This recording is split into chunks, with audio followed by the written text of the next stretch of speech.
पहले इच्छा होती है उस परम स्थान के दर्शन की जहां भगवान शिव ध्यान में स्थित है। कैलाश पर्वत उनका परम आसन। ये कोई साधारण पर्वत नहीं बल्कि भगवान शिव का साक्षात रूप है। इसके चरणों में है मानसरोवर, मीठे जल की पवित्रता, और राक्षस ताल, खारे जल की रहस्यपूर्ण गहराई। इतने पास फिर भी एक मीठा एक खारा, जैसे भगवान शिव के भीतर संतुलित दो स्वरूप। अब हम पहुंचते हैं उस तपोभूमि पर जहां भगवान शिव और माता पार्वती ने विवाह के बाद ध्यान लगाया।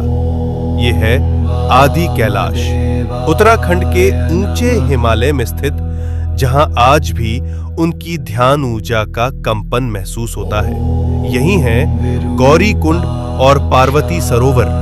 ये पर्वत नहीं, शिव पार्वती की जीवित उपस्थिति का केंद्र है, इसलिए कहलाता है छोटा कैलाश। और पास ही स्थित है ओम पर्वत, जहां बर्फ पर स्वतः उभरा ओम दिखाई देता है, जैसे शिव का मौन मंत्र इस भूमि में गूंज रहा हो अनंत काल से।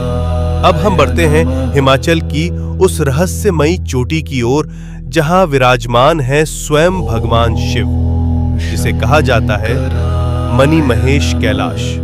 इस पर्वत की चोटी से दिखाई देती है एक दिव्य मणि।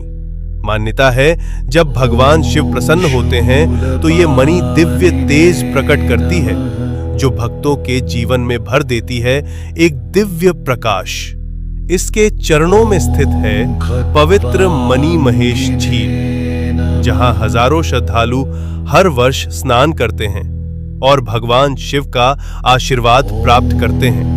अब हम पहुंचते हैं हिमालय की उस ऊंचाई पर जहां की हवा भी हर हर महादेव का जप करती है। यह है श्रीखंड महादेव। यहाँ स्थित है एक भव्य प्राकृतिक शिवलिंग। यहाँ तक पहुंचने का मार्ग अत्यंत कठिन, लेकिन कहा जाता है जिसे स्वयं भगवान शिव बुलाते हैं वही इस दिव्य शिखर तक पहुंच पाता है। श्रीखंड महादेव केवल एक शिवलिंग नहीं, ये है भगवान शिव का हिमालयी सिंहासन। अब हम पहुंचते हैं भगवान शिव के एक और दिव्य धाम पर, हिमाचल की उस रहस्यमयी भूमि में किन्नौर कैलाश। यहाँ स्थित है सदियों पुराना एक विशाल शिवलिंग, जो अपने आप में अपार ऊर्जा समेटे हुए। और कहा जाता है यात्रा के दौरान कई भक्तों को ब्रह्म कमल के दर्शन भी हुए हैं। ओम नमः शिवाय।